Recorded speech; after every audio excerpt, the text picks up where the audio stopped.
اعوذ باللہ من الشیطان الرجیم، بسم اللہ الرحمن الرحیم۔ السلام علیکم۔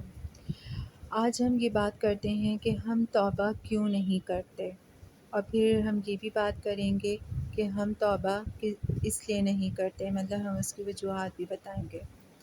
تو سب سے پہلی بات یہ ہے کہ ہم توبہ کیوں نہیں کرتے۔ اس سوال کے اگرچہ الفاظ نہایت کم ہیں، لیکن اس کے اندر مفاہیم کی بڑی گہرائیاں اور معنی پوشیدہ ہیں، اور اس کی تاثیر بڑی دور تک ہے۔ بلکہ ان چند الفاظ کے اندر اس قدر سوالات اور استفسارات ہیں کہ اگر ان سب کو جمع کیا جائے تو ہر زمانے میں کئی ذہین جلدوں پر مشتمل کتاب مورز وجود میں آ جائے۔ یہ ایک ایسا سوال ہے کہ اگر کسی کافر اگر کافر بھی صدقے دل سے اس کا جواب دینا چاہے تو فوراً اسلام قبول کر لے۔ جب کوئی گناہ گار یہ سوال پوچھ لے تو پھر وہ نیکیوں کے لیے فوراً جھک جائے، اور اگر فرمانبردار دین کا ملتزم اس سوال کی گہرائیوں کی طرف غوطہ زن ہوں تو اللہ کے سامنے اس کے خشوع و خضوع میں مزید اضافہ ہو جائے۔ بد نصیب، نادان اور شیطان کا شکار انسان جب گناہ کرتا ہے تو دیکھنے والے بھی دیکھتے ہیں، اس کے گناہ کی نشاندہی اور اسے اخلاص پر مبنی نصیحت محض اس لیے نہیں کرتے کہ وہ اس کے شر سے خائف ہوتے ہیں کہ کہیں اس کو سمجھانے سے لینے کے دینے ہی نہ پڑ جائیں اور کہیں ہم اپنی بے عزتی ہی نہ کروا بیٹھیں، لہٰذا وہ خاموش رہتے ہیں۔ اگر ان میں سے کوئی جرأت کر کے محض اس بد نصیب کی خیر خواہی کے لیے اسے اس گناہ یا برے کام سے روکتا ہے، اسے وہ اس کا گناہ اور نقصان بتاتا ہے کہ جو اسے لاحق ہو سکتا ہے، تو وہ جواب میں اس گناہ کو نہایت ڈٹائی اور بے حمیتی سے کرتا چلا جاتا ہے، اور اس برائی کے جواز میں طرح طرح کے جواز پیش کرنے لگتا ہے۔ وہ مثالیں پیش کرتا ہے کہ دیکھو وہ فلاں جو بڑا حاجی، نمازی اور غازی بنا پھرتا ہے، یہ کام تو اس نے بھی فلاں موقع پر کیا تھا، اور پھر وہ جو نہایت پرہیزگار اور صوفی بنا پھرتا ہے، اس کا بیٹا بھی تو ایسے کارنامے کرتا ہے، اس کے بغیر آج کل گزارا ہی نہیں۔ یعنی وہ الٹی سیدھی مثالوں سے جواز فراہم کر کے یہ ثابت کرنے کی کوشش کرتا ہے کہ وہ بھی جائز ہی کر رہا ہے، چنانچہ اس فعل سے باز نہیں آئے گا۔ جب سلیم الفطرت انسان کسی گناہ یا غلط کام کا ارتکاب کرتا ہے تو وہ یہ جان رہا ہوتا ہے کہ وہ غلط کر رہا ہے، یا ظلم و زیادتی کر رہا ہے، یا فسق و فجور کر رہا ہے، رسول اکرم صلی اللہ علیہ وسلم کے طریقے کی مخالفت کر رہا ہے، اور اللہ کے فرامین سے بغاوت کر کے اس کے قہر و غضب کو دعوت دے رہا ہے، یعنی وہ اپنی دنیا بھی تباہ اور آخرت بھی تباہ کر رہا ہے۔ لیکن اس کے ساتھ ساتھ خواہشات کا غلبہ، گناہوں کی عارضی لذت، دنیا کی چکا چوند اور جھوٹی اور کھوکھلی عزت کا نشہ، جھوٹی شان و شوکت، معاشرے میں ناک نہ رہنے کا اندیشہ، اسے یہ سمجھتے ہوئے بھی کہ وہ گناہ کر رہا ہے، اس پر قائم و دائم رہنے پر مجبور کرتا ہے۔ گناہوں کے ارتکاب کے وقت جب اس کے ضمیر پر ضرب پڑتی ہے تو وہ یہ بہانہ کر کے اسے خاموش کرا دیتا ہے کہ ابھی تو بہت بڑی عمر پڑی ہے، میں جلد ہی اس سے معافی مانگ لوں گا، عنقریب توبہ کر لوں گا۔ یہ ایک موہوم امید، ایک ناروا اور خام خیال دل کو ایک دلاسا اور ایک بہکاوا اسے بے فکر کیے رکھتا ہے، اور یوں وہ گناہوں کی دلدل میں دھنستا چلا جاتا ہے۔ وہ گناہوں کے ارتکاب کے لیے دل کو یہ کہہ کر تسلیاں دیتا رہتا ہے کہ بس فلاں الجھن دور ہو جائے تو پھر میں نے یہ غلط کام چھوڑ دینا ہے، کاروبار میں آئی ہوئی فلاں رکاوٹ جو ہی دور ہو گئی تو پھر ایسا ہرگز نہیں کروں گا، یہ مقدمہ جیت جاؤں کہ جو عزت و بے عزتی اور انا کا مسئلہ بن چکا ہے، پھر سکون ہی سکون ہے، پھر میں اللہ سے توبہ ہی میں وقت گزاروں گا، دوبارہ ایسا نہیں کروں گا۔ کبھی وہ سوچتا ہے کہ بس اس قدر رقم جمع کر لوں یا اس کا بندوبست ہو جائے تاکہ تمام قرضے اور لین دین کے جھنجٹ ختم ہو جائیں، یا یوں سوچتا ہے کہ کیا کروں، بچیاں جوان ہو چکی ہیں، ان کے ہاتھ پیلے کرنے ہیں، ان کا جہیز تیار ہو جائے، یا تمام بچوں کے نام کا جب تک ایک ایک پلاٹ نہیں بن جاتا ایسا کرنا ناگزیر ہے، جو ہی ایسا ہو گیا میں بالکل گوشہ نشیں ہو جاؤں گا، اللہ اللہ کرتا رہوں گا اور توبہ کر لوں گا۔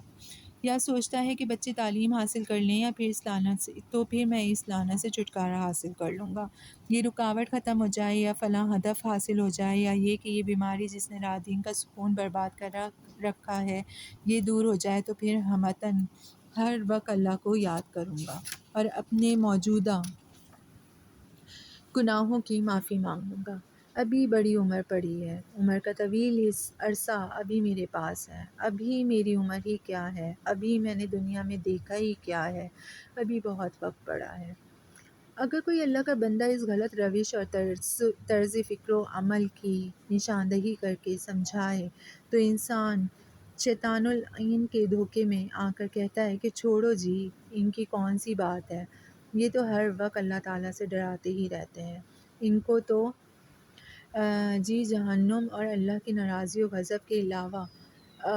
کچھ نظر ہی نہیں آتا۔ اللہ تعالیٰ تو بہت غفور و رحیم اور نہایت ہی رحم کرنے والا ہے، ہمیں بس اس کی رحمت کا سہارا چاہیے، وہ معاف کرنے والا اور بخشنے والا ہے، اس کی رحمت بہت وسیع ہے۔ یہ جو ہمیں سمجھا رہے ہیں نا، یہ خود تو زندگی کے مزے لوٹ چکے ہیں، اب عاجز و بیکار ہو گئے ہیں تو ہمیں سمجھانے آ گئے ہیں۔ 100 چوہے کھا کر بلی حج کو چلی ہے، جب ان کی جوانی تھی، قوت تھی، اختیار تھا، مال و دولت تھا تو خوب زندگی کے رعنائیوں اور زیبائیوں کو لوٹا، اور اب ناصح بن کر ہمیں سمجھانے آ گئے ہیں۔ یہ جوان جو ہمارے لیے ناصح بنا کھڑا ہے، ہمیں واعظ کر رہا ہے، ابھی سال پہلے ایسا تھا، ویسا تھا، فلاں فلاں عیب تھا اس کے اندر، اب کہتا ہے اب مجھے اللہ نے ہدایت دے دی ہے، وہ مجھے معاف کر دے۔ تو اس سے کوئی یہ پوچھے کہ یہ پہلے زندگی پر چلا ہی کیوں تھا جو اب پلٹا ہے؟ اے میرے بھائی، ابھی بھی وقت ہے، زندگی کی سانسیں چل رہی ہیں، اعضا حرکت میں ہے، گناہوں سے کنارہ کش ہو جاؤ، برائیاں چھوڑ دو، یہ الٹی سیدھی گمراہ کن دلیلیں ترک کر دو۔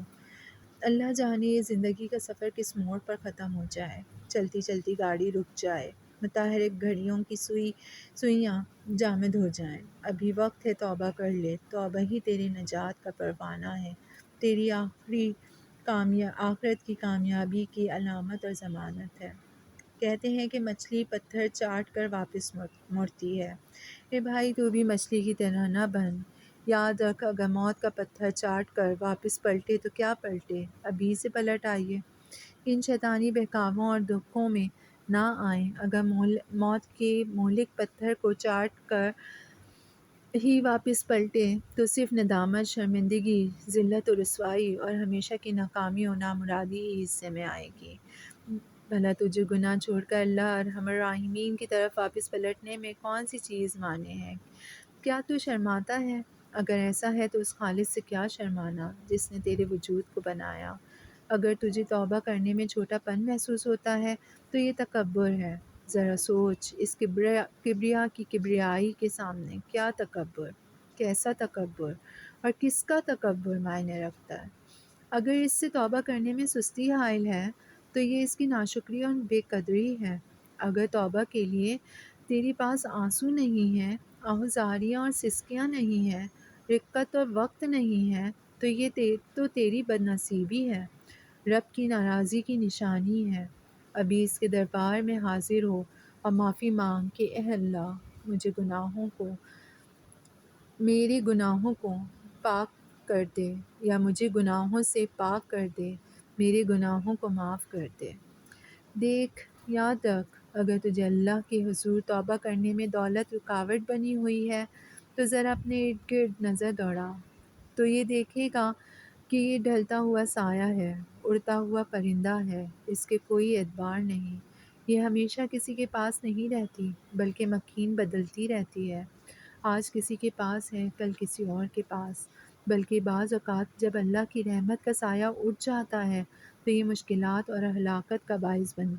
بھی بن جاتی ہے، لہٰذا اس پر مان کر کے توبہ سے دور نہ ہو۔ اگر جوانی مستانی نے تجھے توبہ سے غافل کر رکھا ہے تو دیکھ کہ کتنے ہی لوگ روزانہ درد دل، درد کالنج کی، کتنے ہی گبرو جوان کے سر درد کے معمولی عارضے سے دیکھتے ہی دیکھتے تڑپ تڑپ کے دم توڑ دیتے ہیں، کتنے ہی روزانہ موڑ کاٹتے ٹریفک حادثے کا شکار ہو کر خاک و خون میں لت پت ہو کر جوانی کی کہانی ادھوری چھوڑ کر چلتے بنتے ہیں۔ اگر برادری کے جمیلوں نے تجھے توبہ سے دور کر رکھا ہے تو اس حقیقت کو ذہن نشین کر لے کہ یہ برادری تجھے رب کے عذاب سے چھڑا نہ سکے گی۔ یہ لوگ تو دنیا کی چھوٹی سی عدالت سیشن کورٹ کی پیشی میں بھی ساتھ چھوڑ جاتے ہیں اور بندہ تن و تنہا بے یار و مددگار کھڑا رہ جاتا ہے۔ تیری یا تیرے کسی قریبی کی بیماری پر علاج معالجے کے وقت اگر پیسے لگانے پڑ جائیں تو اپنے پیارے کو موت و حیات کی کشمکش میں مبتلا مرتا چھوڑ کر غائب ہو جاتے ہیں۔ اس وقت بھی ان کے رشتوں کا بھرم کھل جاتا ہے، دودھ اور پانی کا پانی ہو جاتا ہے۔ لہٰذا ہم تجھے دعوت دیتے ہیں کہ مرنے سے قبل بلکہ آج ہی واپس پلٹ آؤ اور اپنے اللہ کے حضور گناہوں کی زندگی کو چھوڑنے، ترک کرنے اور خوش بختیوں اور سعادتوں بھری زندگی کا حصول چاہنے کی خاطر توبہ کے لیے ہاتھ اٹھا دو۔ یقیناً تیرے اٹھے ہوئے ہاتھوں کی اللہ لاج رکھ کر تجھے گناہوں سے پاک صاف کر کے تیری توبہ قبول کر لے گا اور گناہوں سے دامن داغدار کو پاک صاف کرنے کی توفیق بخش دے گا۔ لہٰذا اب بھی وقت ہے، لوٹ آؤ، پلٹ آؤ، توبہ کی طرف رجوع کرو، اللہ کی طرف۔ شکریہ۔ اعوذ باللہ من الشیطان الرجیم، بسم اللہ الرحمن الرحیم۔ السلام علیکم۔ آج ہم یہ بات کرتے ہیں کہ ہم توبہ کیوں نہیں کرتے۔